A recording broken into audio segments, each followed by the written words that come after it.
Three Immortal Stories by Edgar Allan Poe. Written and read by Dean Delp.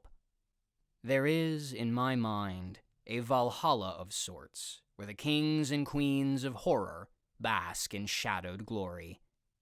There, in a vast and gloomy manor, Stephen King is writing steadily at an ebony desk. Mary Shelley is having tea with Bram Stoker, and H.P. Lovecraft gazes into the star-laden sky with arms outstretched. But of the many venerable and noteworthy authors present, one sits moodily upon a carven chair, with a raven perched nearby. It is Edgar Allan Poe. I remember reading Poe for the first time when I was 12 and being downright spooked. Now, at 23, he only continues to rise in my estimation. But there's a problem. Horror doesn't age well.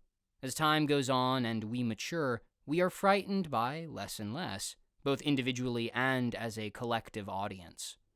Portions of Poe's work that were once chilling, I now find undeniably tame.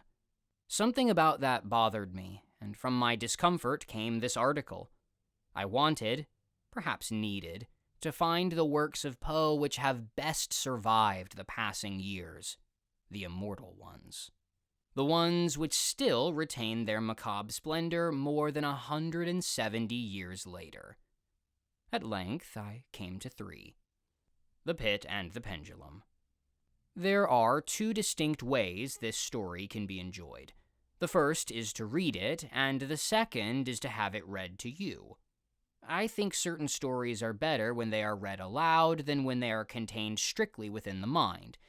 I submit that this is one of them. The Pit and the Pendulum, like all superb horror stories, is supremely psychological. Horror is often connected with madness, and it's personally one of my favorite varieties. The Pit and the Pendulum covers the story of a man who has been taken by the all-too-famous Spanish Inquisition. Guess he didn't suspect it. They put him through several varieties of hideously devised tortures, though I won't spoil them here.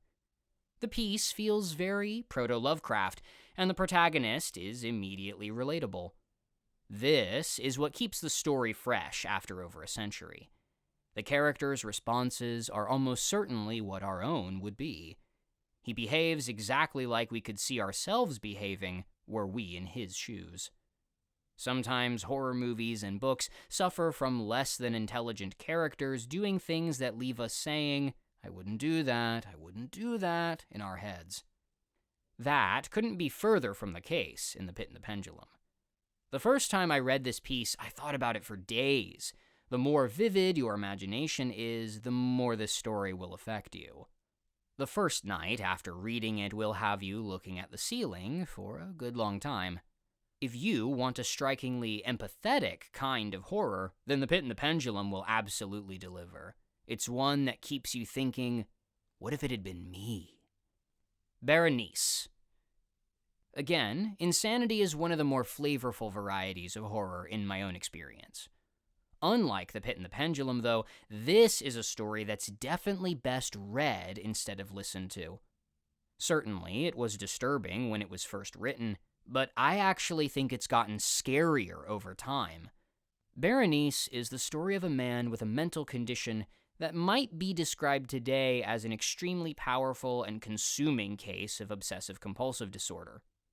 Additionally, he seems to suffer from dissociative amnesia. Indeed, a psychologist would probably have a field day with the protagonist of Berenice. The character even tries to diagnose himself at one point towards the beginning of the story.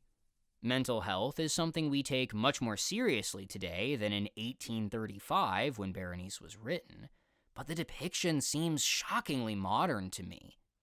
The main character is aware of their own condition and yet seems only capable of relating it.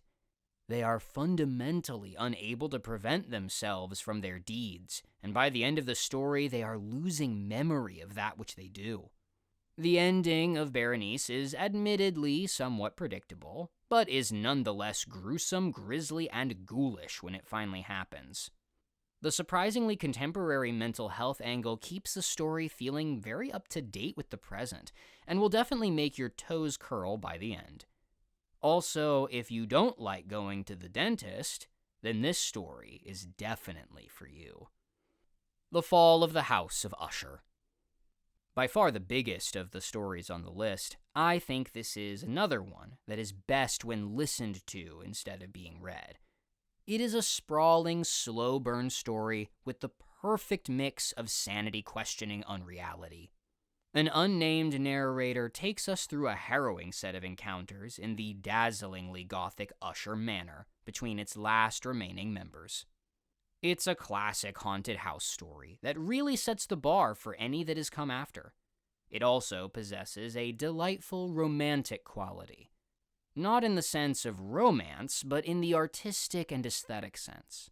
Poe's vocabulary is always antiquarian in the best way, and this story shows that quality off to no end. Ultimately, the story possesses a kind of twisted and enchanted feel which will suck you in and paint you into the picture, as it were.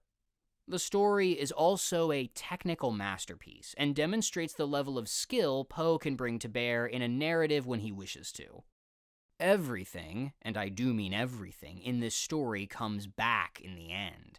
Things which seem entirely trivial become meaningful. If you catch on mid-story, it'll keep you guessing at every turn and fixating on details you would otherwise ignore. This story isn't modern at all, and won't connect you to the characters in a specifically powerful way. But it is worth your time. Why? Because this is classic Edgar Allan Poe. The story is pure, unadulterated flavor.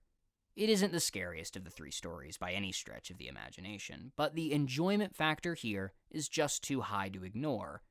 This is proper literature. The Fall of the House of Usher holds up because it's just plain good. Hello again. This is Dean Delp. If you enjoyed my perspective here, or even just my voice, then please consider checking out my podcast on a completely different subject. I'm the host of Modernist Monastery, a bi-weekly 15 to 20-minute show about the connection between ancient philosophical and spiritual practices and modern scientific research. More importantly, it's a show about how to apply that connection to improving your everyday life. If you're interested in checking it out, then please follow the link in the comments or the description below.